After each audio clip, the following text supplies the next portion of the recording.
Welcome, ladies and gentlemen, to the monastery, the open bar of the internet, the world's greatest shit show, and the place where we, the good brothers and sisters of this most holy of temples, seek enlightenment through the drunkest, craziest, and most batshit ways possible.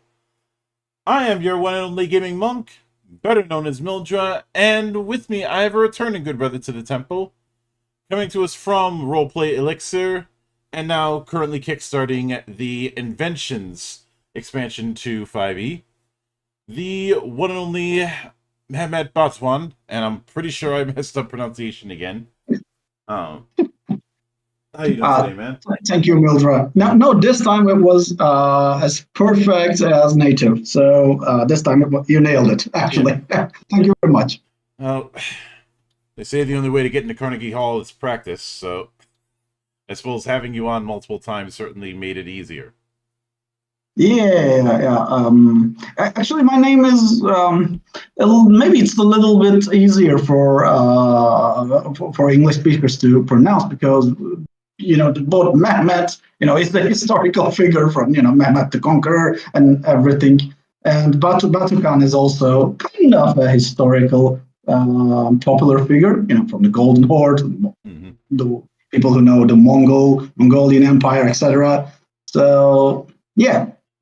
That is true. Thank you very much. I'm honored to be at the temple once more, and hopefully I will come over here many times if all goes well. So thank you very much for taking me. Yep. Now, with that said, with this particular expansion, Inventions, a lot of it is dealing with, well, inventors and engineers, the stuff that they make, and the stories about making them. What prompted this particular idea? Yeah. So actually, we before that time we focused on more historical projects because. Well, me and our team as a whole, we love history and we want to write about historical fiction. Before we made the Carovia Victor, which is a Roman Empire themed setting. And there were some other several projects as well. We put some book to the drive-through RPG. But after a few historical projects, we were kind of we wanted to divert our attention from history and write about something else. Of course, we love many things, so we want to write about science fiction. We want to write about a lot of things, but we had to narrow it down and choose some other things. And actually, I'm a graduate from engineering. I don't do engineering right now. I don't do it as to earn my living, but I did it for a while, and I was graduated as an engineer, and both during my college years and earlier, and before that, since I was playing role-playing games. These engineer characters and artificer characters or crafter characters were, along with barbarians, I love barbarians, these engineer characters were one of my favorites. So that idea came up, and once I pronounced it, other engineering backgrounded people from the team just went, hooray! Yeah, that's it. Yes, we will of course do some stuff where we will write some inventions, some inventors, and yeah, we're definitely doing that. So when we were brainstorming about the next project, we had a few alternatives, and the moment I pronounced the Inventions and something about crafter characters, yeah, they threw the rest of the team, just threw everything to the bin and said, okay, we're doing Inventions, and and the discussion was over, and we started working on it. Mm-hmm. And within that, I think one of the things that I notice is that the setup that you're going with, it'd be tempting to go with full steampunk, but you're going setting agnostic with this. It's Yeah. and was Yes, actually, we wanted it to be, we wanted people that played in any setting to use inventions in their games. Because, yeah, maybe except from games where the games are set in in very ancient eras where there's no technology at all, not even the medieval type technology. But these are usually not the kind of setting that the 5e players or generally the role playing games Mhm. players run their games on. Yeah. So generally, the settings are at least the settings have at least a medieval level of technology, Mhm. and sometimes even more advanced. They are sometimes they're steampunk, sometimes they're more advanced. So with that, we were we were pretty relaxed that our content could be used in most of the games, and even in most medieval settings where there are knights and lords and castles. Even in that age, and some large cities in most settings, some large and flourishing and wealthy cities can host inventors, can host engineers, and they can help these engineers build their stuff, maybe for the defense of the city, or maybe just for the sake of technological advance. And yeah, and we should also not forget the dwarves, especially the dwarves and the gnomes. They in any setting, however medieval should it be, the dwarves are known for their engineering skills, and they definitely have some inventors in their halls. So we thought that yeah, this was one of the major one of the major discussions that we had with the team. So we want to go with something. We want to do something where everyone can use in their games. Because before that, when we did Corellia Victor, we loved it. We loved historical fantasy, but it was not something that everyone could use in their games. Of course, there are many archetypes and subclasses, and there are also some new classes in the book, and you can take them and use them, etc. But for the lore part, if you want to use our earlier products in your games, you should have at least historical fantasy or Roman Empire themed game. So now we wanted to change that. We wanted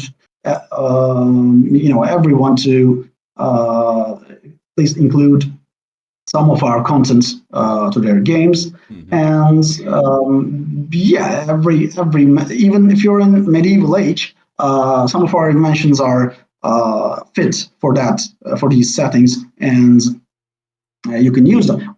Of course, some are more advanced. Some would be better for steampunk settings, but that's not a major concern because we have inventions for for every level of technology. So even if your game is at least low level technology, is even if it's just medieval, most of our inventions are good to go with that setting. Yeah.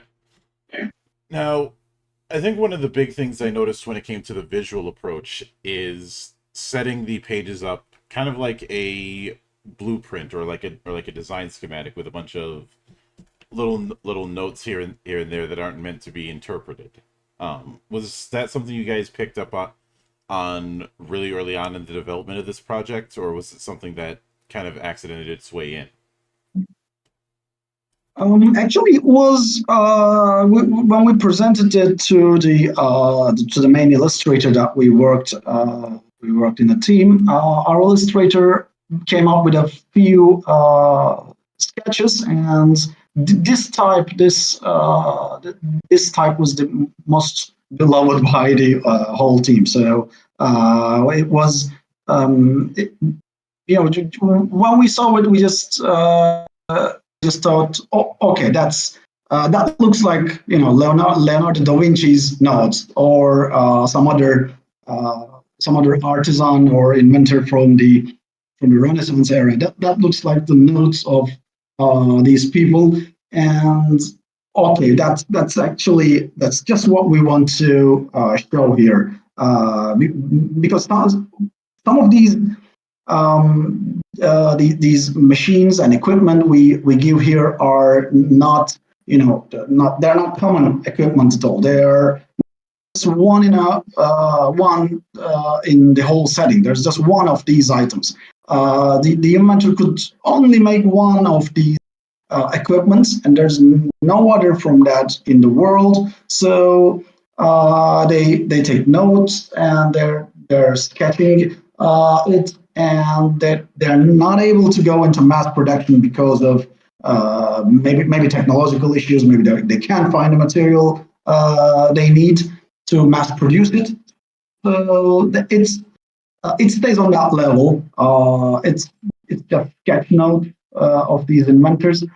So when we saw that alternative our illustrator gave us, we thought, okay, that's just what we want, and we want all of them to go in that direction. All of them should be sketchy illustrations, and we should have some notes about the inventions, how they work, and how things how they are operated. It's just they have that. During an inventory, if a player character just finds these notes, what we had in mind is that the player will have a really hard time, trying to understand what it reads there, because there are all some complex notes here, some complex and difficult notes there, and it will really require an engineering backgrounded character or an artificer character to collect all these notes and say, oh, okay, this is some type of machine, and I think to build that machine, at first we need these materials, and after that, to operate it, I think it operates like this, etc. So it will also give these characters a really important position on that, because the other people just can't understand what it's talking about. Yeah. Now, when it comes to some of the invention equipment that's going to be presented within it, is it a case where each one of them has their own particular mechanics regarding mishaps?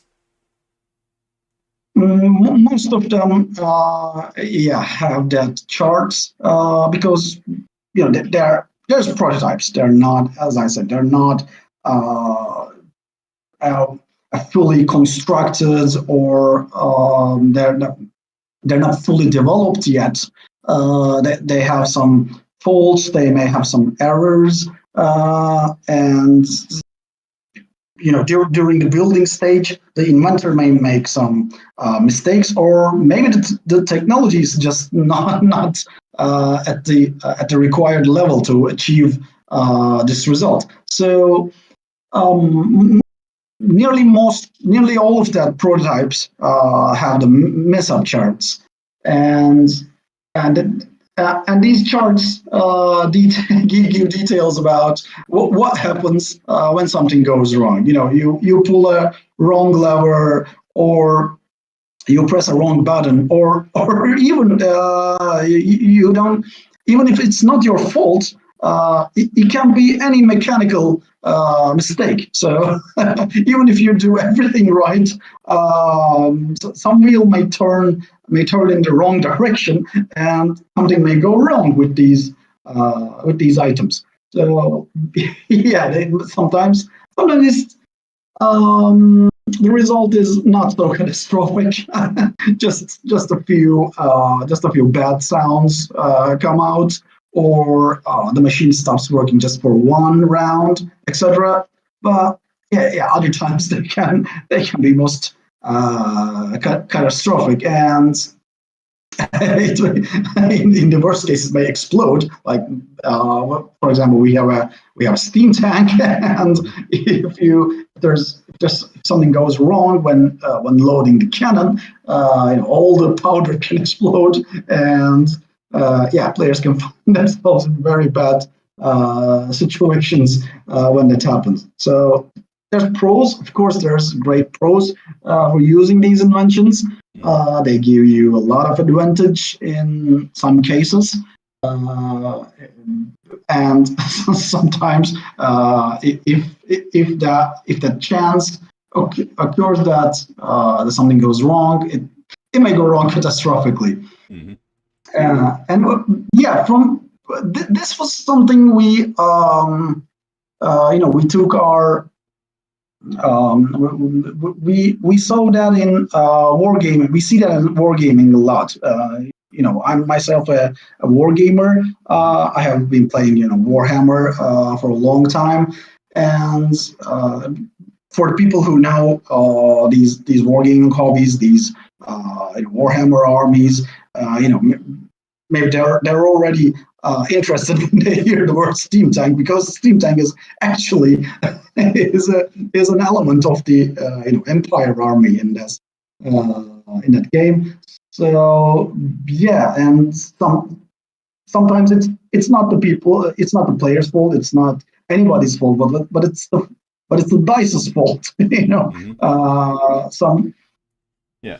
so the if that we wanted to bring that mechanic to the RPG. Mm-hmm. We wanted to bring that mechanic which belongs to the wargaming table, and which many wargamers love, of course, because it brings many cinematic moments to the game, to the RPG. Yeah, because we think that's where the fun begins, because in most cases, especially with the spells and attacks and etc., it's just your character just attacks, and you hit or you don't hit, or when a spell, you automatically cast a spell, especially in fifth edition. So there's nothing can go wrong.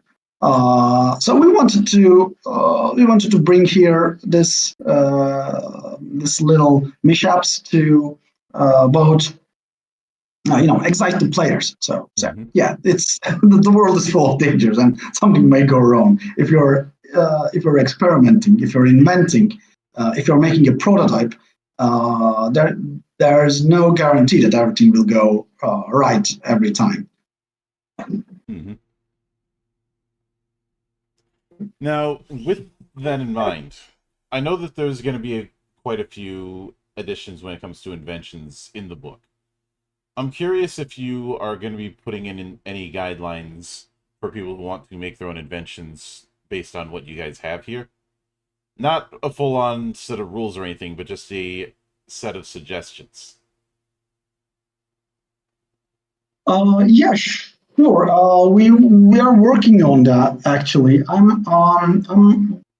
I've already prepared a lot of notes about how to bring your own invention, and how to suggest players to build their other inventions, apart from the examples we give here in this book. But these will remain um, as a side note on most cases. But we have some stretch goals in the project. So if the project gets funded at certain levels, higher than just the funded level, but if it goes, if it achieves to collect more funding than we require, the minimum, then we will be able to achieve. We will be able to use this funding to buy more illustrations and buy more work from our illustrators to put in that section. So then we will be able to make a whole and detailed section about it. And then it will not be just some maybe a little boring side notes, but it will then be a whole section detailing how people can build their inventions and give them the power levels, how they can, what materials they will need to gather these inventions. And maybe the first step is, not even building this invention, but acquiring these special materials for that invention. So they will first have to maybe complete some tasks in their adventures to first collect these materials, and then comes the construction and the building part. And we can give details about how they can build them, what dice rolls are necessary, what results they need to achieve, and then of course we will write about the result. We will write about the inventions. Maybe we can tier some of our inventions in levels of complexity and in levels of technological advancement and in levels of power. Some can be more powerful than the others, and then after having those tiers, we can give players, okay, if you collect these materials and you achieve these results, you work on that this amount of time, you can get an invention at this power level or at this technological level. But again, these are just my notes for now. We will give some side notes about them. To get it done in a proper section, we will need to be funded at a higher level than the minimum. Mm-hmm. Now, with that in mind, when it comes, I know that you have a few inventor/engineer NPCs that are going to be in the book. With each of them, are they going to have their own story seeds that a GM could potentially utilize? Yeah, sure. We have already we have a demo booklet. I think I think you have already seen that, and it's fairly accessible for everyone. And in this booklet, we just give one of these one example of these inventors. It's a gnome named Ruperto Marvalli. Maybe you, we may have our inspiration from again from the Italian Renaissance engineers in that case. So even in the demo booklet, we first give a little.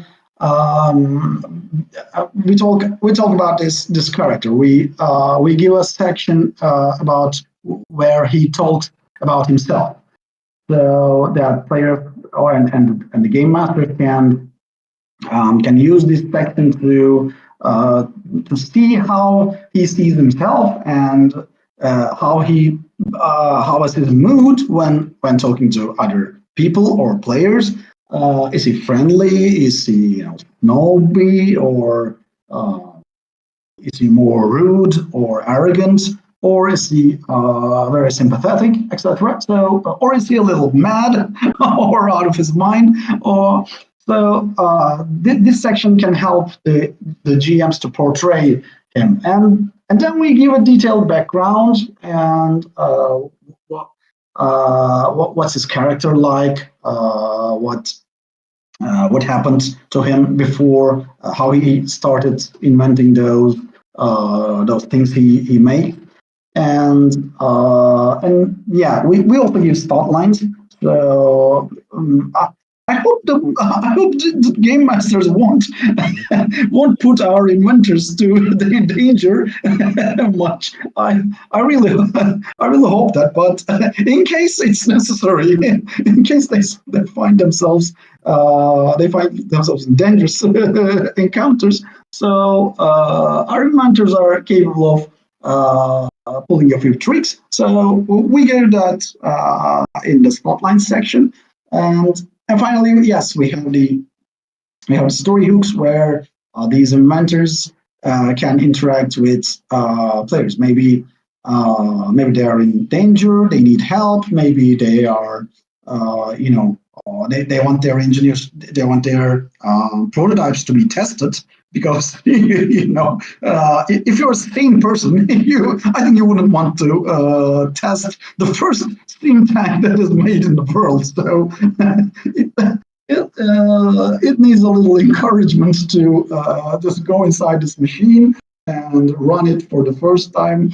And yeah, that's where the players may come in. So if we have some, let's say, some brave players who want to test some of these prototypes, yeah, these our inventors are just looking for that. So, because some of them will have good relations with the authorities and with the people they live together, but some of them are some of them don't have good records. So obviously, because of many explosions or many mistakes they have done before. So yeah, they need testers to to see how their stuff works. Yeah. So, with that in mind, what would you be shooting for as far as a page count? I know that's the kind of thing that can change with stretch goals, but as far as a baseline, what would you be shooting for? Yeah, it will have a minimum of 150 pages, and but I think it will be around 200 pages.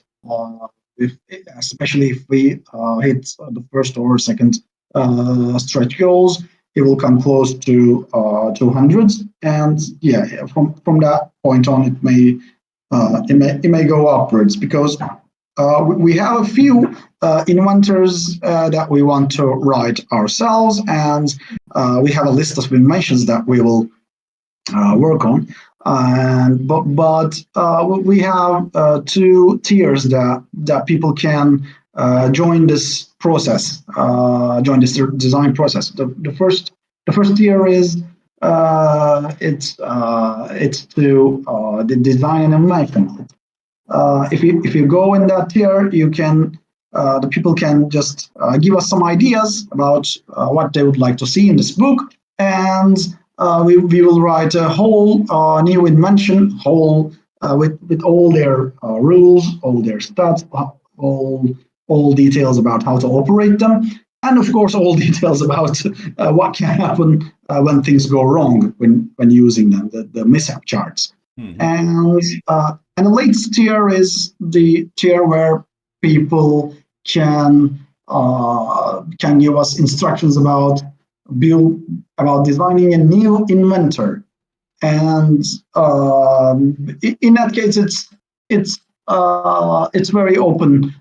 We are very open-minded about that. So, for example, if a person wants to once an inventor NPC designed after a photo, after a picture of this person, yeah, we can do that. We can ask our illustrator to illustrate and draw a new inventor that looks like this person, or maybe they just want to give us some idea or some little briefing about what this new inventor should be, its race, its background, and then we will our illustrator will just draw something suitable for that, and we will go up with everything. We'll do all the things we do for our own inventors to this specific new inventor. And of course, every inventor has has some inventions, and in this tier we will also write a few inventions that was made specifically by this new inventor NPC. And yeah, that's where we really would like to see people contribute to that process. And yeah, it's not just the money. Okay, so yeah, of course these tiers are of course they're more expensive than the casual ones. But once you go in that stage, you will have something of your own imagination in this book, and once you have it in your shelf, one day, after many years, maybe you're showing it to other people, you're showing it to your kids, or you're showing it to your friends. Whenever you can say that, yeah, this, and look, in this page here, this character was designed after my feedback, and I was the brain that was behind this character. So that's maybe that can be a little also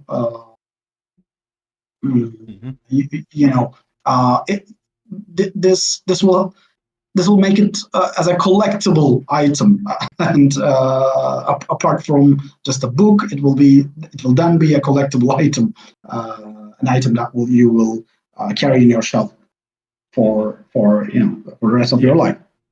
And with that in mind, as far as the digital version, I know physical versions have their own issues. What would you be shooting for as far as a release window? We will hopefully complete it by April, and I'm confident we can do that because we have done other projects before. So, and the writing process for most of the inventors and most of the inventions are, they're nearly complete. We will just need to edit them and do some playtesting, and then buy new illustrations for them. So after the Kickstarter campaign, it will just be a matter of playtesting and drawing and of course graphic design. Putting it all together to look good. And the demo booklets was just was just done in a haste. So we will make the proper book a little bit. We will make it better, from a visual point of view. So yeah, we can do that confidently. We can do that in April. Of course, that's if nothing goes wrong in life or any major events happens in our region. So actually, a lot of events happen around around our country. So that will go a little bit side topic, but I live in Turkey, and there's a war in the north of us, Ukrainian and Russian war, and there's a war inside of us, between Israel and Palestine, and we're trying to survive in the middle. So yeah, if no life-changing event happens to me, my family, or any of my people, we will get it completed by April, and you will be able to download it, the PDF version, and just start playing with our inventions. And yeah, other than that, we'll just be printing. We already have a manufacturer that we have worked before, so we took our prices already. We will. It's not 100%, but it's 99%. We will go with that printer publisher, and we'll get the books printed fast. And the only thing that worries me is the increasing cargo prices each day. So because of that, we're not collecting the cargo price right now. We will be collecting it near when we reach the time that we are good to go with the physical copies. Mm-hmm. But with I will certainly look forward to that. But with that said, I do want to sincerely thank you for taking the time out of your schedule to come all the way to my temple and enjoy the particular madness that happens around here. And Yeah, anytime you a see fit to pleasure. return, the door is always open. As I often say around here, drinking is not mandatory, but it is encouraged. Sure. Yeah. We will do a lot of drinking after the campaign is finished and after the book is gone live. Yeah. So thank you very much for taking me. Yep. And of course, a sincere thanks goes out to everyone who took the time out of their schedule to come onto the show and enjoy the madness. And there'll be plenty more where that came from, as there always is here, on the open bar of the internet. But until then, on behalf of the good brothers present and not present, my name is Mildra. I am your gaming monk. Stay fucking frosty, everybody.